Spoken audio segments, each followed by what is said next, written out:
Okay, so what we're gonna talk about in this video is doing our Model Magic molds.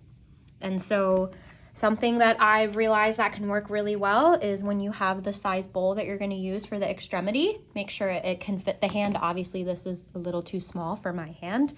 You wanna take a piece of parchment paper and lay it down and trace around the perimeter so that way you know how much Model Magic you need for the surface. So what we're gonna do is we're gonna move this over to a firmer surface and we're going to open up our Model Magic. So each packet is 1 ounce. So depending on the size of the patient's hand or foot, for a baby, you would typically use probably about 3 to 4 of these. And you can go upwards of 12 packets for a school age, up to adolescent. So really just use your judgment. But I'm gonna, for the sake of practicing, only use 3. And so once the Model Magic is out of the packets, you wanna roll it into a ball, just with your hand. That's totally fine. Try to get rid of any of the extra lines or ridges as much as possible. And then what you wanna do is you wanna use this tool or something like it to roll it out to fit the perimeter we already pre-measured based on the size of the patient.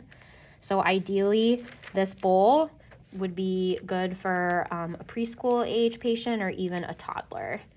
And so you want to roll it out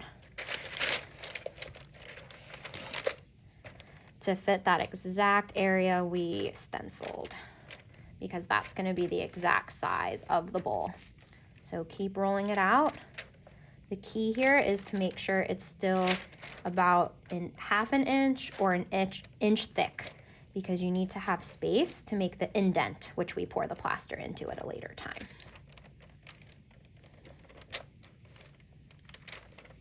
So ideally, this is how thick we would like Model Magic to be.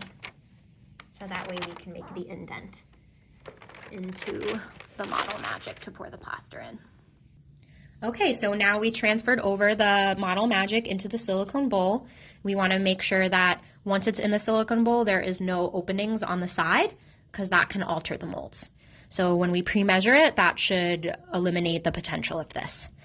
So my suggestion is, if the patient is not able to be lifted vertically, due to them not being a baby or an infant, we want to make sure this is on a flat surface, like a clipboard or something like that, or someone holding it, and you will bring the extremity to the bowl and have them meet. And so just for the sake of education, we're going to film straight down. It's a little bit too small for my hand, but for the sake of training, it's okay. So one person, even the family or the sibling, can always do this. Push the hand or the foot into the Model Magic. And then there's someone that needs to hold the bowl sturdy, and then another person needs to push down the fingers. So push down enough to get that indent. That's where we pour the plaster into. This is a really good opportunity if the family is involved to have them do this, so that way they're the one touching the body and their loved one. Push down on the palm, and then you want to lift it straight up.